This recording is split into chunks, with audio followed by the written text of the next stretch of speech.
Welcome to Radio Naturopath, the talk show about health and natural medicine. This show will first be broadcast on Wednesday, September 17th, 2025 on 91.7 FM WHUS stores. I am Fran Storch, ND, naturopathic physician. We're coming to you live from beautiful Mansfield Hollow, Connecticut.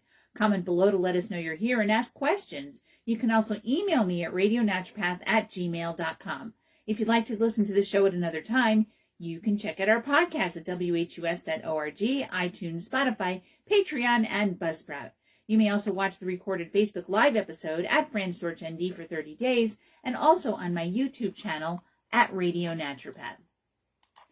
The views expressed on this program do not reflect the views of the staff, management, or licensee of this station. The information presented on this show should not be construed as medical advice or direction. If you're having a medical condition, please consult with your physician. Okay, so here we go. I'm recording this a couple days before it's going to broadcast, and 2 days after it broadcasts, I am going to the Lighthouse Center, and I am going to have my laminectomy disc decompression. Very excited because I'm hoping to have a good outcome from that. I'm hoping I won't have too much pain. I will be resting. It's a possibility I'll have a week of encore show, and while I'm recuperating, I'm hoping the recuperation won't be too bad. I don't know what's going to happen exactly, but it's supposed to be a minimally invasive procedure and with good results. Everybody I know who's done it, everybody I've talked to who's done it is really happy with it. My friend Stephanie, who's an acupuncturist, said she had a friend who had a laminectomy. She said, it was like a miracle. I don't know if it's going to be a miracle, but I'm hoping that the pain and numbness in the lateral side of my left leg and the weakness in that leg is going to improve, and that'll have overall increased strength in both legs, because what's going on right now is there are structures that are sitting on the nerves that go through my lumbar spine and making it so that my spinal column can't talk to my legs the way that they're supposed to.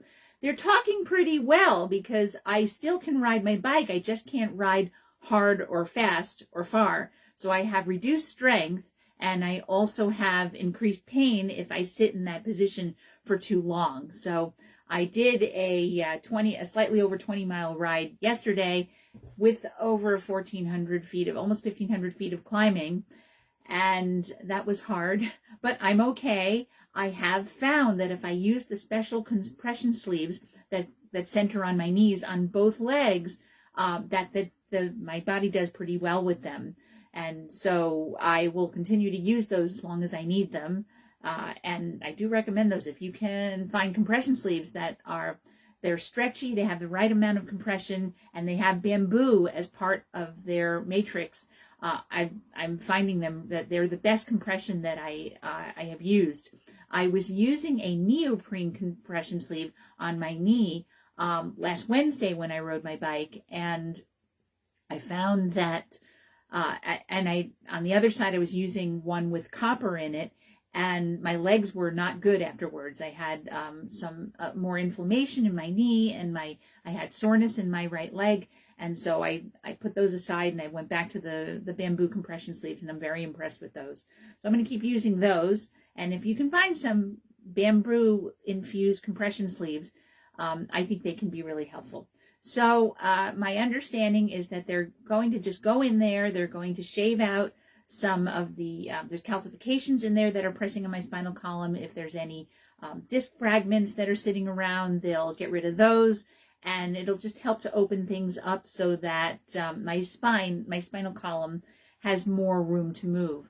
It's very, very unlikely that I'm going to have a cerebral spinal fluid headache. I'm hoping that the anesthesia will be good so I won't have too much nausea, or maybe any nausea. I know that my mother doesn't do well with tramadol, which is that's an opioid. I'm hoping I'm not going to need to use opioids, but the last general anesthesia I had was 40 years ago, and I got very sick after that. And my mother did not get sick after her last surgery, and neither did Ron. So hopefully the anesthesia has gotten a lot better. They've got more of a handle on it, and they'll be able to take care of me, and the recovery won't be too bad. And I have to try not to get too anxious so my blood pressure stays reasonable the day of the surgery. So that surgery will be happening on September the 19th. So if you hold me in your thoughts, that would be great. I appreciate it. And I'm looking forward to folks visiting in the following week, maybe I'll get some gluten-free honey cake and some gluten-free challah, because the following week will be Rosh Hashanah. And so I'm going to stay here in my house and enjoy Rosh Hashanah. Thank goodness Temple B'nai Israel does Rosh Hashanah on Zoom, so I'll be participating that way. If I feel well enough to go, I might go, but I'm not counting on that. So I'm going to be all set up to do Zoom here. So that's what's going on with me. Ron is getting better and better. He gets sore at the end of the day. He still has to ice his neck and do a lot of stretching, but he is back to almost everything. He hasn't been cleared to do normal bike rides on the road as tolerated. He is teaching all of his classes, and so he's doing spin class, and he's doing yoga and his balance teaching, and he's back to working at the town, both for farm to families as well as being the registrar of voters. So he's back to almost normal. He still doesn't feel like he's 100% through this because he still has soreness in his neck. But he manages it, and he gets rest, he does ice, he does the things he needs to do. The weather has just been gorgeous. We've just had this amazingly gorgeous late summer into early fall. And we've had so many days. We haven't had any incredible heat. I mean, it's maybe touched 80 degrees a few times, but it's mostly been in the 70s. And overnight it's been the 40s and 50s, which is a long time ago when I was on WBLQ. There was a lady who used to call. She used to say, it's good sleeping weather. And it is good sleeping weather, because when it's nice and cool, it's easier to sleep. So you get better sleep when it's cool in the room. My understanding is that the ideal temperature for sleep is 65 degrees, and people disagree with that. I know Ron disagrees with that. It's too cold for him. But I sleep better when it's 65 or below in the bedroom. And when it gets up to 70 degrees, it's hard for me to sleep. I can do it, but the higher into the 70s it gets, I'm going to wake up sweating a few times in the night. So just gorgeous weather. I've been out on my bike on short rides. I went on a short ride today. I just went a little over 10 miles, and that's it. Tomorrow I might go a little bit longer, and after that I have one more day to ride, and then it's surgery time, and then I'll be off the bike until Dr. Lantner says you can get back on the bike. And I'm assuming that the first getting back on the bike is going to be downstairs on the Zwift. So that's all right. At least I have the Zwift. I enjoy the Zwift. As we say in Jewish, it's BVG. BVG stands for Besser wie Garnischt, which means better than nothing. And some people absolutely refuse to ride indoors. And I do not refuse to ride indoors.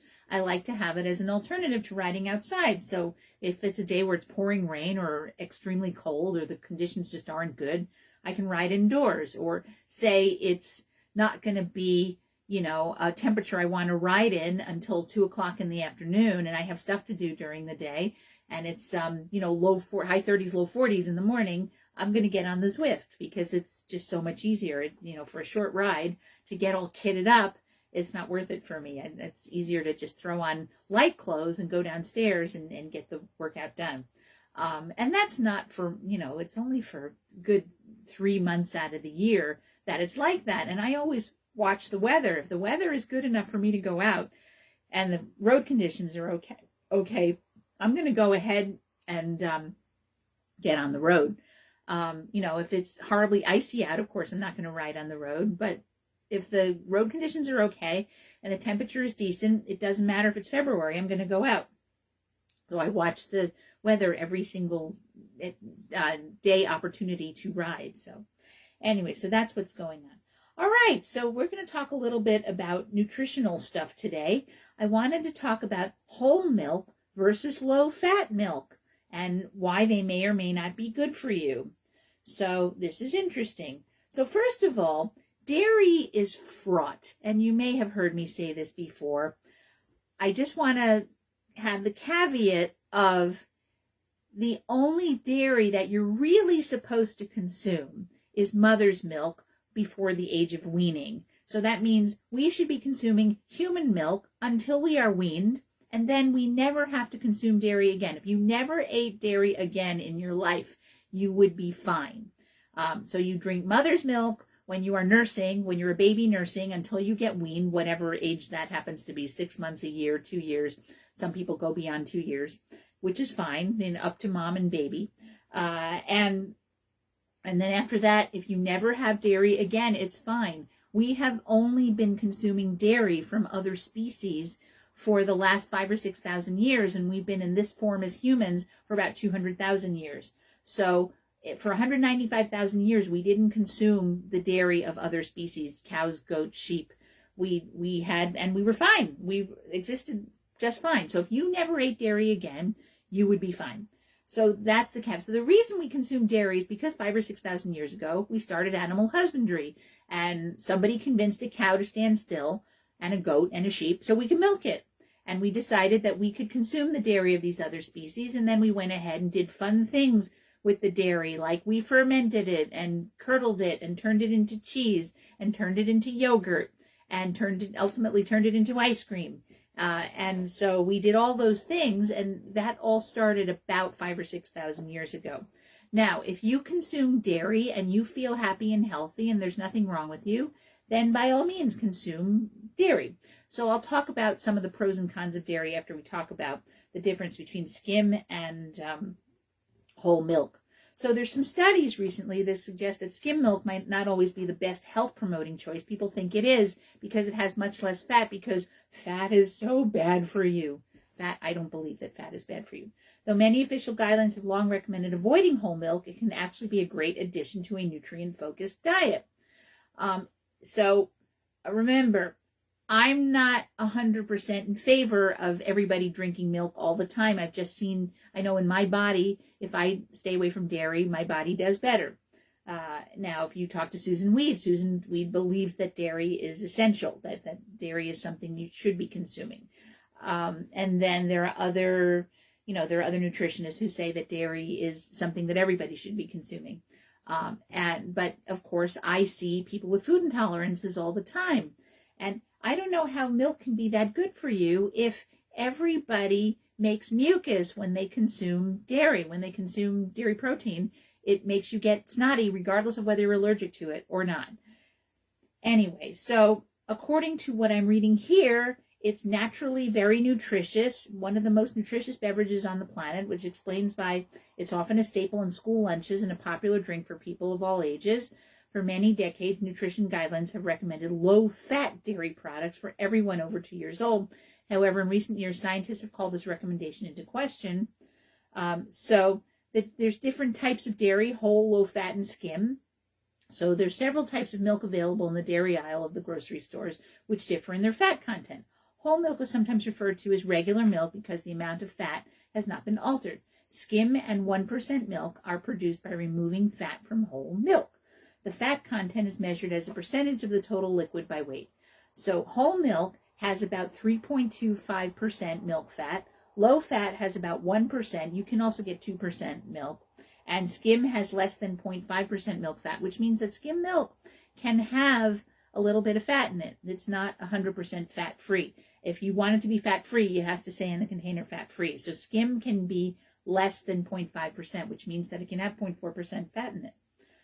So skim milk, so the calorie gradient is skim has 84 in a cup, and low fat has 106 in a cup, and whole has 152 in a cup. Skim milk is going to have more carbs in it. No, that's not true. Skim has a medium amount of carbs. The most carbs are in low fat milk somehow. And there's 12 grams, there's 13 grams in a cup of low fat, and there's 12 in a cup of skim, and then there's 11.5 in whole milk. It's not, the carb amount is not that much different, and the carbs are coming from the lactose, the milk sugar. There's protein. The protein is roughly the same. There's a tiny bit less protein in whole milk. There's 8 grams in a cup, whereas 8.5 in both skim and low fat. Then saturated fat, of course, the saturated fat grams is going to be the highest in the whole, at 4.5, and then followed by the low fat, and then followed by the saturated fat in the skim, which is going to be 0.1 grams, is very low. There's not a lot of omega-3 fatty acids in whole milk. There's only 0.04 grams. There's 0.01 in low fat, and there's none in skim milk. Calcium, as in terms of calcium, there's only slightly more calcium in skim milk than there is in low fat, and whole milk, 24 for low fat and whole, whereas 25% for of your RDA for skim. And then vitamin D, the most vitamin D is in skim milk. That's 14% of the daily value, 13 in low fat, and 12 in whole milk. And then phosphorus, you're going to get the most phosphorus in skim milk. It's a water soluble vitamin, water soluble mineral, and they're not much less, 20% in your low fat and your whole milk.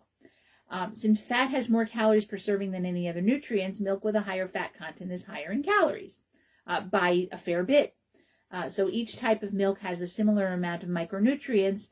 The amount of vitamin D can differ slightly, but most milk manufacturers add vitamin D to milk, so they all have a similar amount. That's why.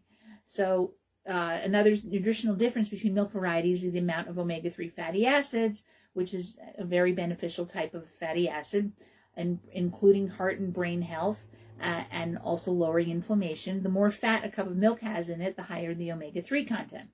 Studies show that organic whole milk contains an even higher amount of omega-3s than regular whole milk. This distinction is mostly seen in grass-fed milk, which is almost always organic anyway. So if you're looking for higher omega-3s, make sure you're buying grass-fed milk that comes from grass-fed cows. Okay, so is whole milk unhealthy? For years, nutrition guidelines have been instructing people to avoid whole milk, mainly due to the saturated fat content. Mainstream nutrition recommendations advise limiting saturated fat because it can increase cholesterol levels, which is a risk factor for heart disease. Based on the information, experts made the assumption that saturated fat must increase the risk of heart disease, but there's no experimental evidence to prove that it's true.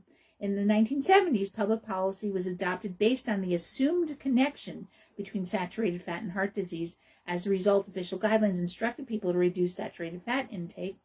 A cup of whole milk contains 4.5 grams of saturated fat, about 20% of the daily recommended amount for the 2020 to 2025 dietary guidelines for Americans. So the guidelines recommend consuming only low-fat or skim milk. In recent years, the recommendation has been called into question. There's emerging experimental data to indicate that eating moderate amounts of saturated fat does not cause heart disease. So here's the deal with saturated fat. Well, those with high cholesterol levels or heart disease may need to defer to their doctor's recommendation and monitor intake of saturated fat. It can still be enjoyed as part of a balanced diet for individuals without cardiovascular disease. Again, that's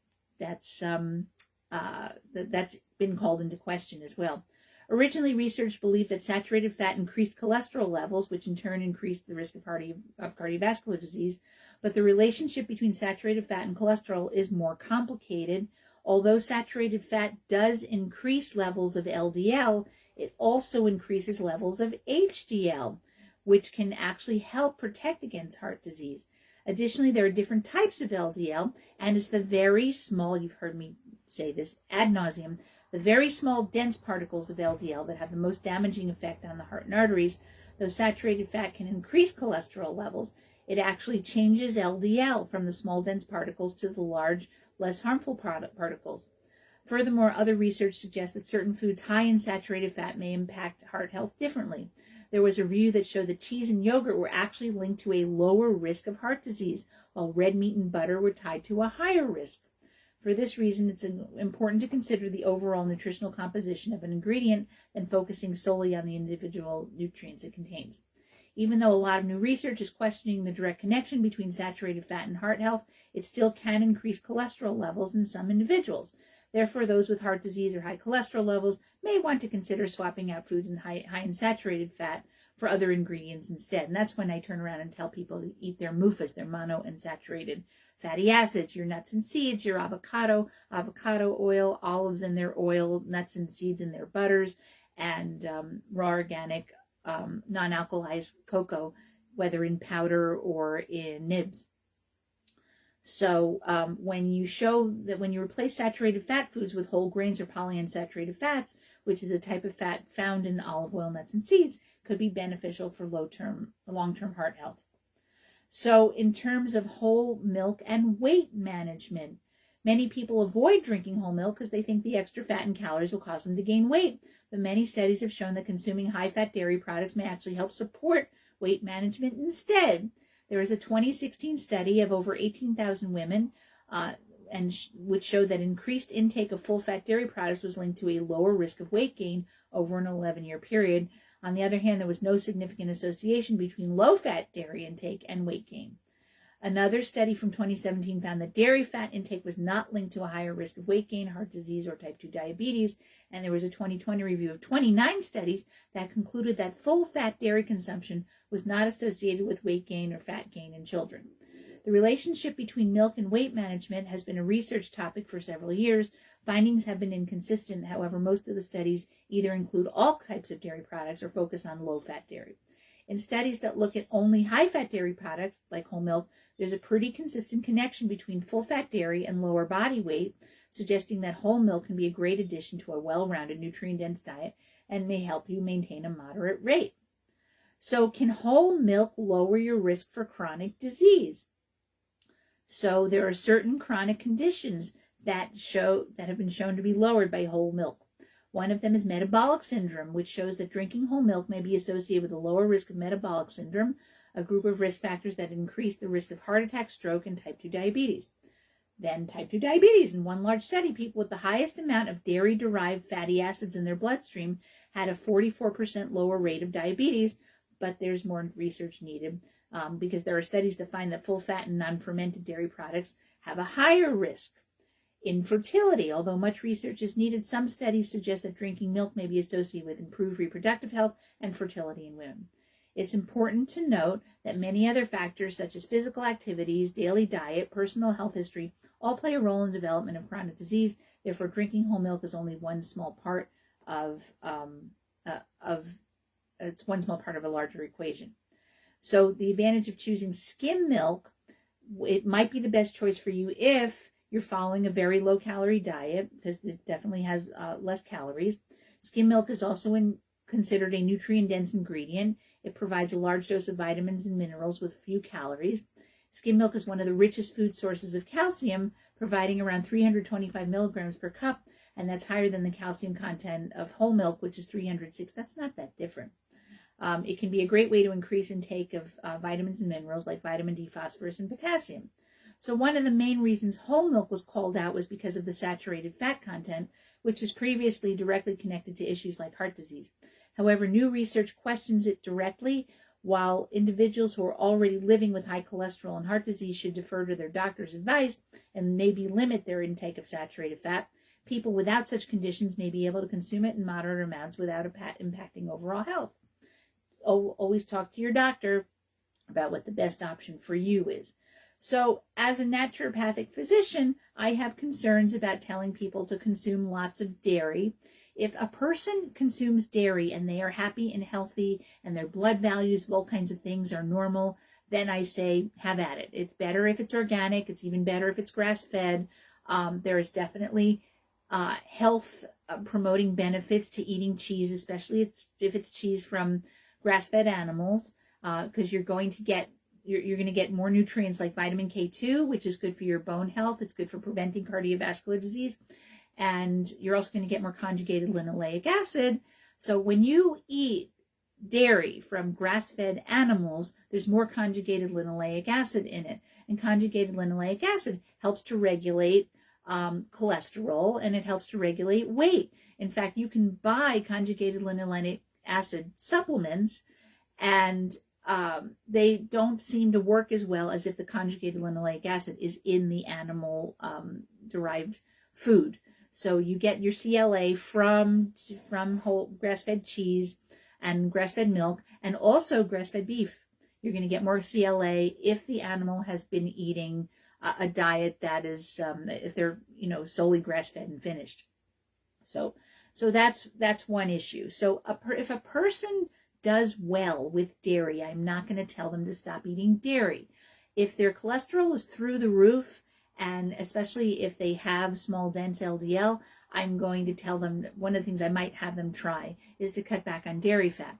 The other thing is, if somebody has high cholesterol and I see that they have an elevated TMAO, so that's TMAO will elevate if you eat a lot of animal protein, and if you have high cholesterol, in relationship to that, and you also have high TMAO, I might have them cut back on beef and also dairy protein. If they're not eating a lot of beef and a lot of dairy, and they're eating a lot of fish, there's a lot of TMAO in fish. So then you just leave it alone. So you don't tell everybody the same thing. The other issue is I have so many women come in. I mean, I'm sure men come in as well, but it's mostly the women who are complaining about this, is hormonally based acne. And especially if the acne is perioral, that it's happening around the lips and it's around your mouth.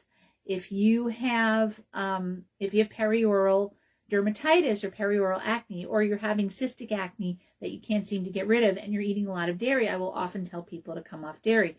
The problem with dairy is there's nothing you can do about the fact that it is, in fact, filtered cow's blood or filtered goat blood or filtered sheep blood.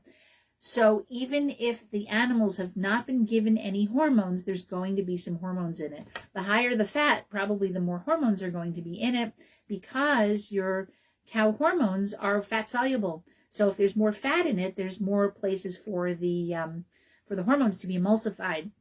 So higher fat dairy is going to have higher hormones in it.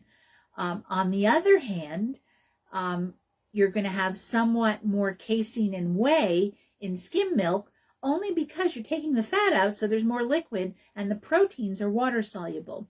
So casein and whey both increase insulin. When you have higher insulin, they increase androgens, and androgens are what leads to increased sebum production, the oil that comes out of the oil glands in your face or your back or wherever you're getting the acne. And then once you have that excess production of sebum, you get bacteria, particularly propionibacteria, that live on your skin, and they start munching on that oil, and your body goes no, and your inflammatory white blood cells go after the propionibacteria. Now you have inflammation, now you have acne. So some people, they can't tolerate the hormones that are in the dairy. Now, is it just the dairy, or is it the fact that we live in this biochemical soup, that there are xenoestrogens in the environment, xeno meaning foreign, estrogens in the environment, dioxins from bleach, from paper, and there's estrogen-like compounds in the plastics that we use.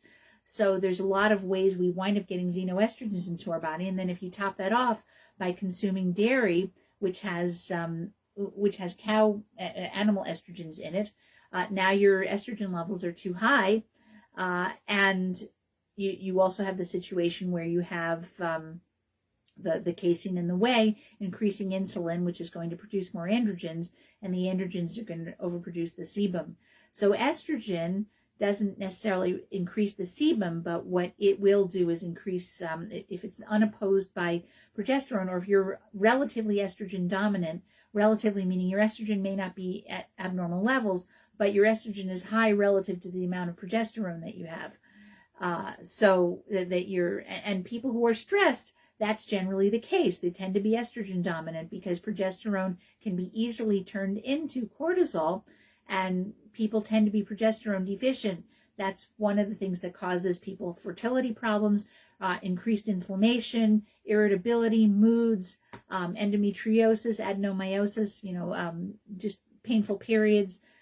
When you tend to be estrogen dominant, those are more likely to happen when you're progesterone insufficient, which can happen if you're stressed, and also if your hormones are out of balance. You may not ovulate every month. So I have to talk to people about these kinds of things. And dairy, when people are having hormonal issues, one of the things I tend to do, you have to talk to them about definitely sugar, alcohol, and dairy, and maybe gluten too, and excessive grains in general, but definitely alcohol, sugar, and dairy, because all of those things will raise your insulin, and when you raise insulin, you're going to raise your androgens, and then you're going to get the inflammatory issues that come with the raised androgens. And if you're relatively estrogen dominant, which can happen from consuming dairy, then you're not going to have adequate progesterone. And progesterone's job is it makes a comfortable bed for the embryo to implant, but it also helps to regulate your periods. It helps to keep you calm, helps to keep inflammation at bay. Estrogen is a proliferative hormone, so it causes things to grow. So it causes swelling. It can cause overgrowth of various tissues, including endometrium. If you tend to have endometriosis, you can have overgrowth of tissue, endometrial tissue outside your uterus. If you have adenomyosis, where you have the overgrowth of glands inside the uterus, they can overgrow. And when you have that, that also causes pain and discomfort with menses. And you can get ovarian cysts as well, where the follicles just don't stop growing and they become big painful cysts that sit on structures and give you pain. So when people have those issues, I tend to tell them not to have dairy. And the other thing with dairy is it's often, because it's mucogenic, it can lead to a higher rate of and higher incidence of allergic rhinitis, respiratory conditions. So if you have hay fever, if you are allergic to dust, mold, pollen of any kind, whether it's trees in the springtime, or like right now we have grass and ragweed out there right now, and other weeds, and then we're starting to have plants die back, so there's mold and people are reacting to all of those things. If you take dairy out, dairy is mucogenic. Even if you're not allergic to it, you'll have less mucus and you'll probably be more comfortable. And people can be allergic to dairy, and they can have an allergy to dairy that is IgE, immune globulin E, where it's the antibody that fights, the kind of antibody that gives you allergic rhinitis, that gives you asthma, and also tends to give you hives. You can have that kind of allergy. I tested myself recently. I don't have that. I haven't done the IgG, which I might wind up doing. But IgG is the long-term where you eat dairy on Monday and you might have symptoms on Thursday, and it takes longer to get out of your system. You have low grade inflammation as a result of consuming the dairy. And if you're concerned about whether you have a dairy problem, it might not be enough to just do IgG for cow's milk. You might also want to check IgG for sheep milk as well as goat milk, and see if those are as problematic for you as cow's milk. And the other thing is not just to check off the cow's milk IgG, but also to check casein IgG and whey IgG, because if you can have a few antibodies to cow's milk, but that's not as concerning as the allergy to casein and whey. Casein and whey are the specific proteins in dairy. So now I've taken to, not like, if I'm going to do one IgG test for my patients, I'm not doing cow's milk, I'm doing casein IgG. And if they have a casein allergy, I'll talk to them about whether they should do a trial of avoiding dairy and see if they feel better. Again, on the one hand, dairy can be extremely nutritious, especially if it comes from grass-fed animals. I tend to like the idea of it being raw. I mean, there's controversy about it being raw, because when you pasteurize dairy, on the one hand, yes, you are killing certain microorganisms, but on the other hand, you're heating up those beneficial essential fatty acids, which can render them, give them free radical liability. So when a calf nurses, you don't pasteurize the milk; it just drinks it right out of the animal. So if you have clean conditions, generally there's not going to be bad bacteria in that dairy. But if you're concerned about that, then by all means get pasteurized. Get grass-fed, but get pasteurized if you need that.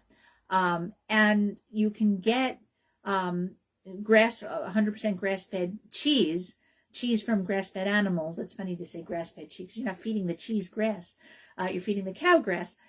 So when the cheese tends to be grass-fed, I do better with it. I don't do 100% well with it. In my quest to get my blood pressure down, I've avoided dairy and gluten and sugar, and my digestive system definitely does better if I avoid dairy. If I eat dairy for a few days running, I'm going to have some issues in the bathroom.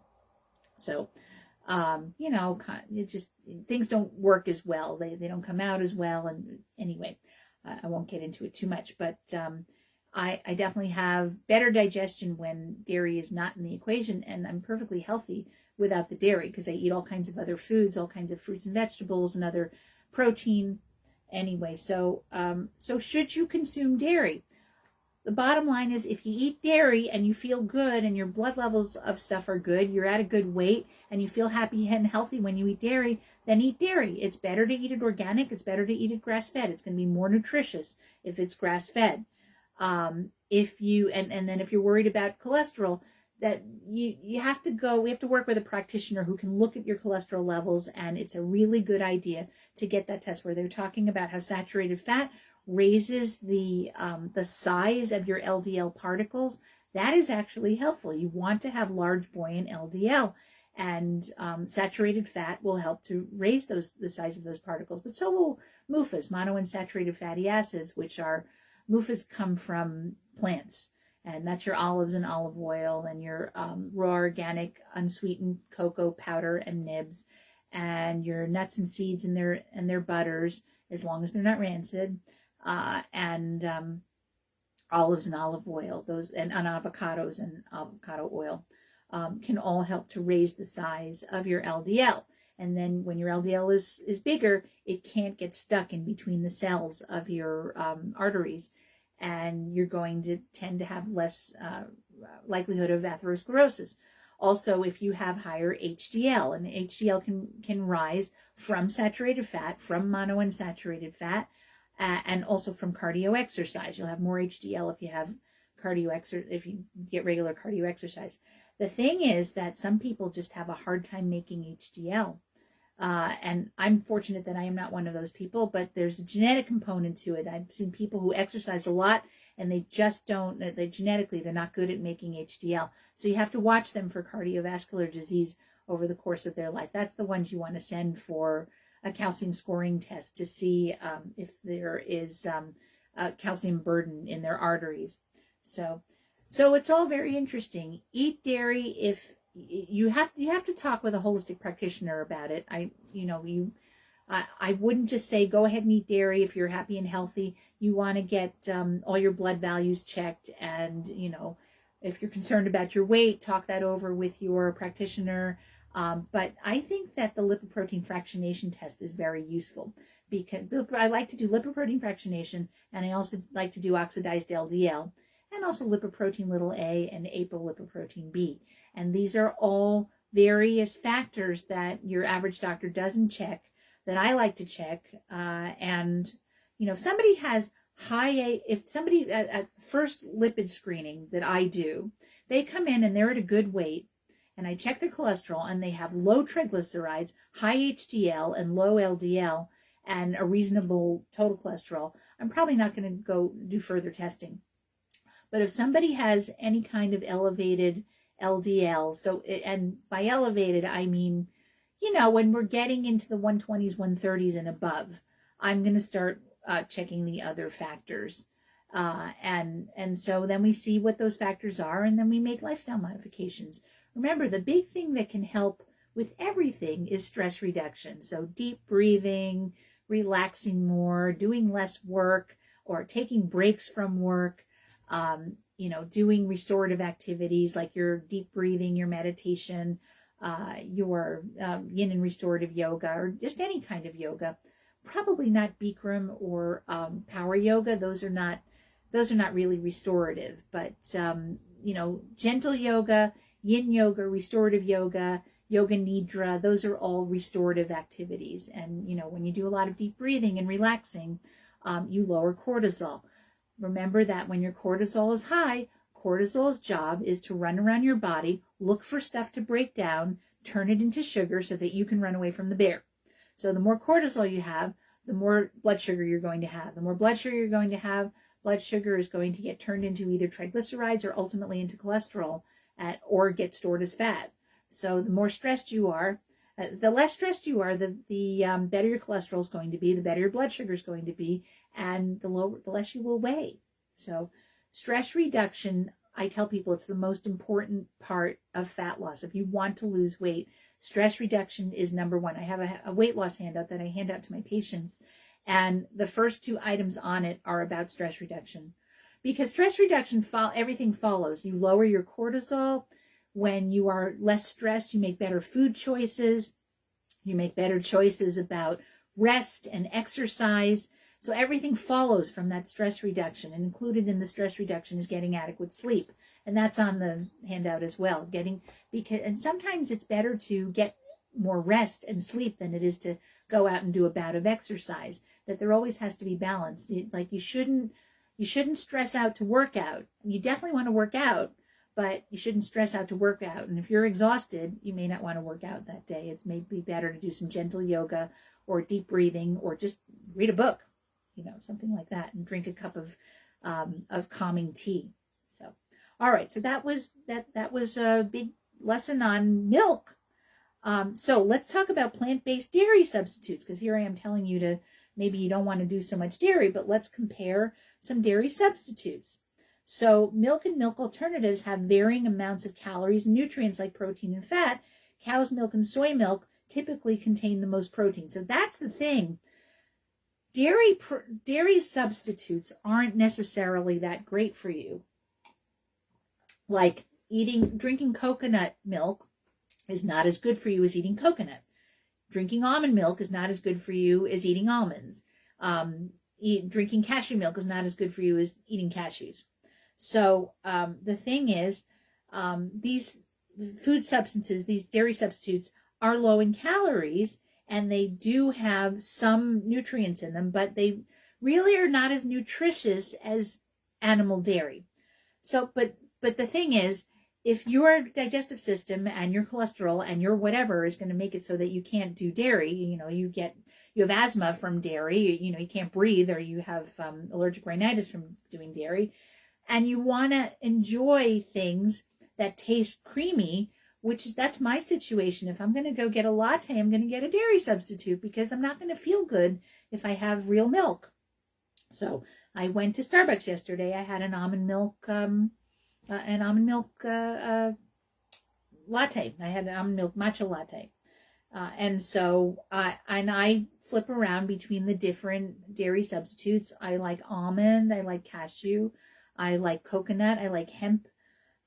And so they all differ. I don't tend to do soy, because I don't think it tastes as good. And, it does have a lot of phytoestrogens in it, which is probably fine for me because I'm a postmenopausal woman. And so I could probably use the phytoestrogens to help with menopausal symptoms, but I don't tend to consume soy milk. When I consume soy, I keep, toasted edamame, and I snack on that. I don't have that every day. And I'll have edamame sometimes, and sometimes we'll have tempeh, and sometimes we'll have tofu. But we don't have that a lot. We don't have that most of the time. It's not a go-to for me. But when I eat it, I enjoy it. We have it sometimes in the winter. So not too long ago, the only thing you could drown your cereal in was whole cow's milk. Now cow's milk comes in varieties. There's whole milk, 2%, 1%. And what we didn't talk about was A1 versus A2 milk. And so A1 milk comes from the hybridized cows, modern cows, and the A2 milk comes from cows, and they have the protein in A2 milk tends to be more tolerated by a lot of people. So Jersey cows, the brown ones, they make A2 milk. Where Holsteins, when you go up to Stearns Farm, or you go to Pomfret, you go to We Like It, you go to most of the dairy farms around here, you're going to see Holsteins, and those are the cute cows they're white with big black splotches on them. The ones you associate with being basic cows. But I remember I was on a bike tour, and we stopped at an ice cream stand on this bike tour. Cannot remember where that was. Might have been Maine. I'm not sure. But they had Jersey cows, and you could see the cows in the field, and they were brown. They were this lovely tan, and all the milk came from those cows, and they made A2 milk. So we had A2 milk ice cream. So I might try A2 milk and see if I tolerate it well. However, when you don't want to do dairy at all, there are alternatives to cow's milk. Almond, soy, rice, coconut. They're not talking about cashew, hemp. They're available in most stores in the United States. And of course, also goat and oat. Hey, goat and oat milk rhyme, huh? They could be good choices. Every type of milk has its advantages and disadvantages, depending on your diet, health, nutritional needs, taste preferences. Some people might be intolerant to dairy milk and may need to choose a plant-based alternative. And those who need to boost their calorie intake may want whole milk.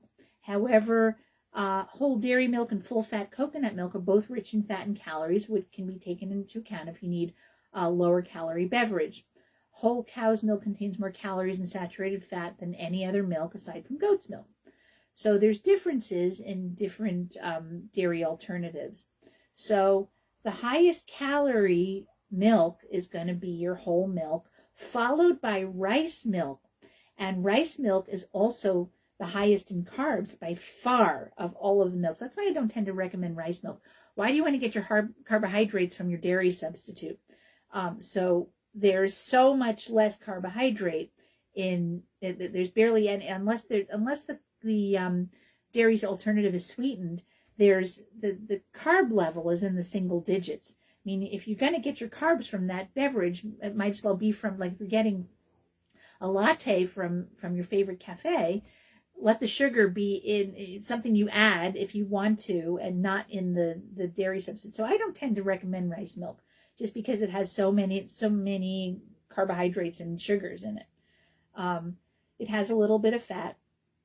So my favorites tend to be whichever you prefer, among almond, coconut, cashew, hemp. Those are the ones I like. And you can get some more exotic ones. You can get hazelnut milk and you can get macadamia milk. And I've had those too. So whole milk has the highest fat content of all the milk and the most calories per cup. It has 12 grams of carbohydrate as lactose, 8 grams of fat, and 8 grams of protein. And none of the milk's natural components are removed. So there's fat and calcium, there's vitamin A and D. Other cow's milk has the same amount of carbohydrates and protein with some or all of the fat removed. So that's going to reduce the calorie. We already talked about that. So the pros of cow's milk is that it can give you essential proteins, fat, calories, vitamins, and minerals.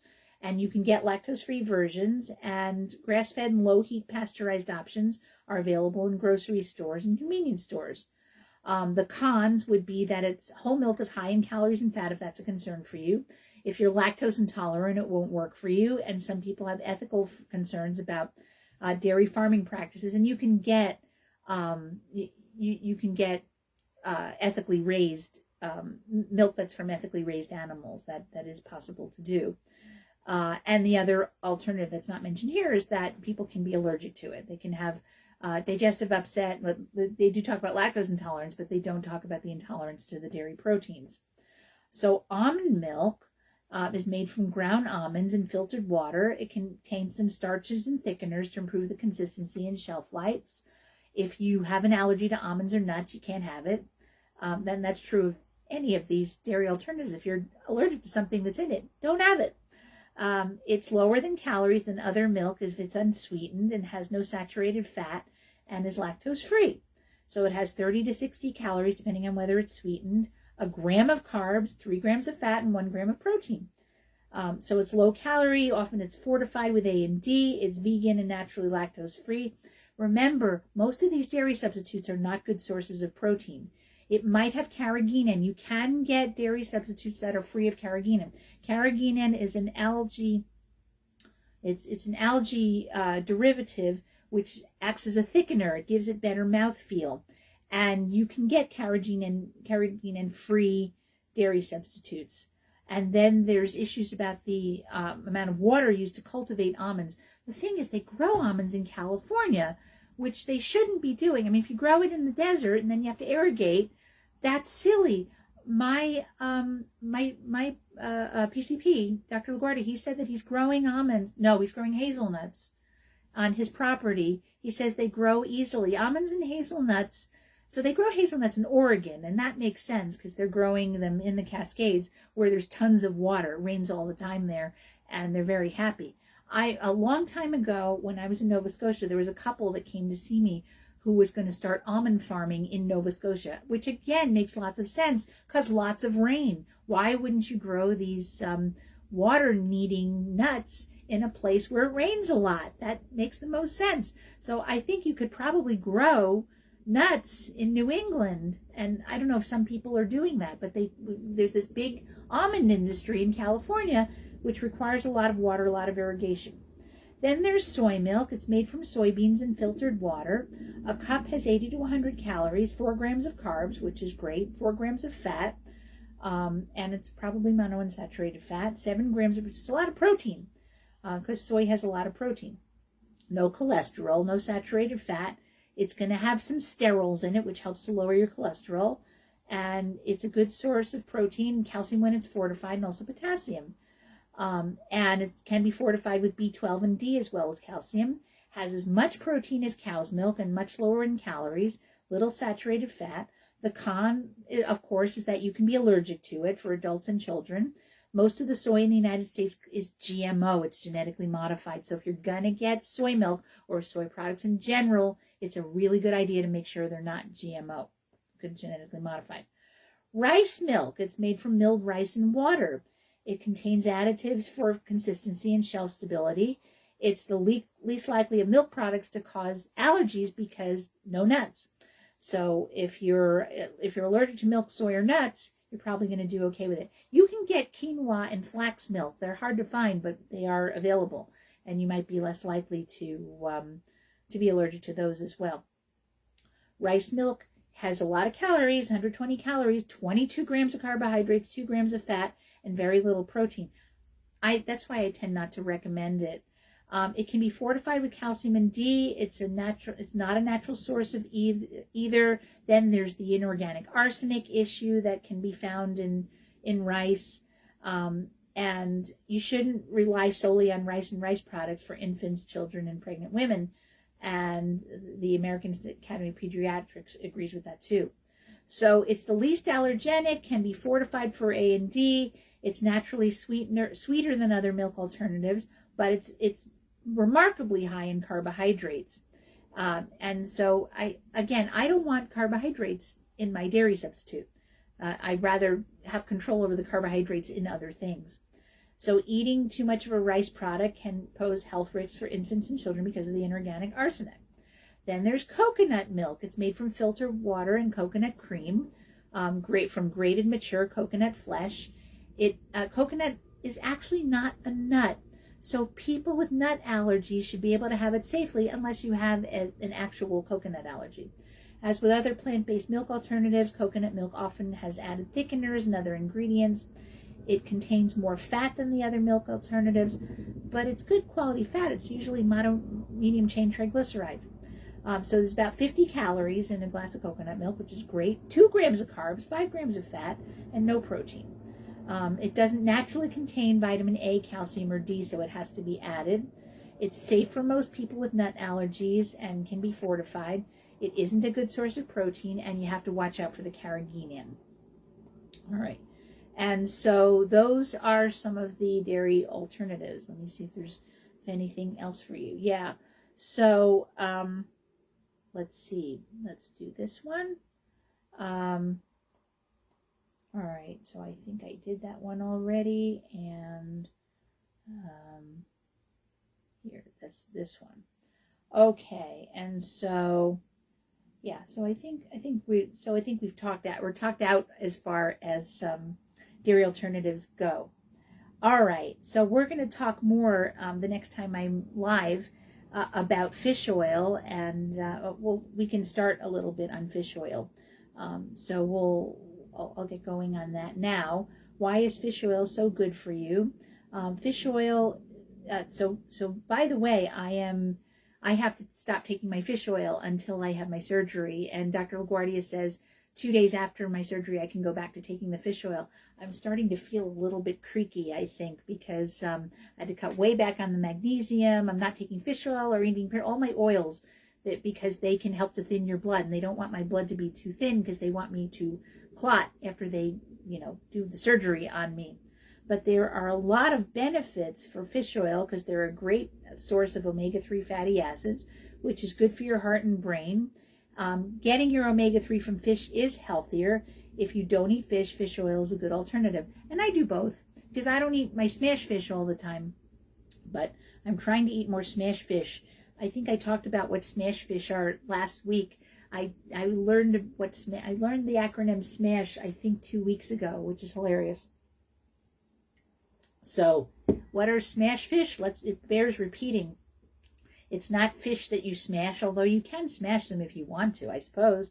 But SMASH is an acronym, and it's a great acronym for fish that you eat that are high in omega-3 fatty acids and low in mercury and other toxins. So SMASH stands for salmon, mackerel, anchovies, sardines, and herring.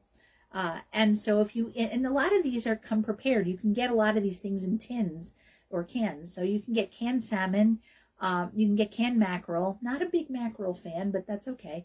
I happen to love anchovies, and Ron is not a big fan of the anchovy. It's a little cured stinky fish as far as he's concerned. I also like sardines. He also considers it to be a stinky fish. So I don't eat sardines a lot, only because I'm usually eating with Ron and he doesn't want to eat them.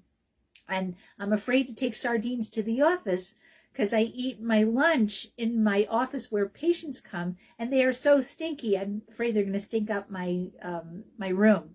I do eat a little bit of tuna, and I do eat salmon in the room because they're just not as pungent as the sardines.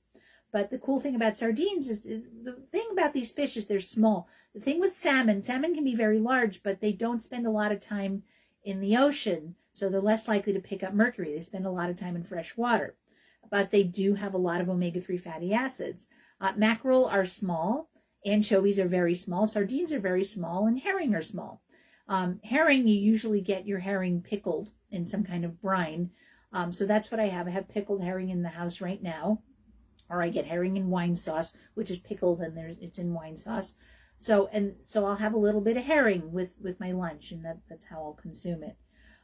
So if you eat those fish, so the other thing is the recommendation is if you have fish 2 to 3 times a week, especially smash fish 2 to 3 times a week, you're going to get an adequate amount of essential fatty acids. I don't always do that, so I take fish oil every day. I want the extra essential fatty acids to reduce inflammation in my body. So I do take oral fish oil. And I also take other oils. I take black cumin seed oil, which I've talked about in the past. It's a great plant oil that is anti-inflammatory and has thymoquinone in it, which is antimicrobial. And one of the things it was considered to be helpful in fighting COVID, that it helps to kill the COVID virus. So there's some studies on that. You can look that up.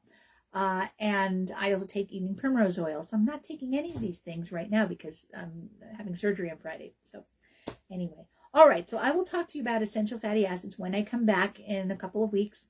And so the week coming up, you're going to hear an encore from me. I'll make it something interesting.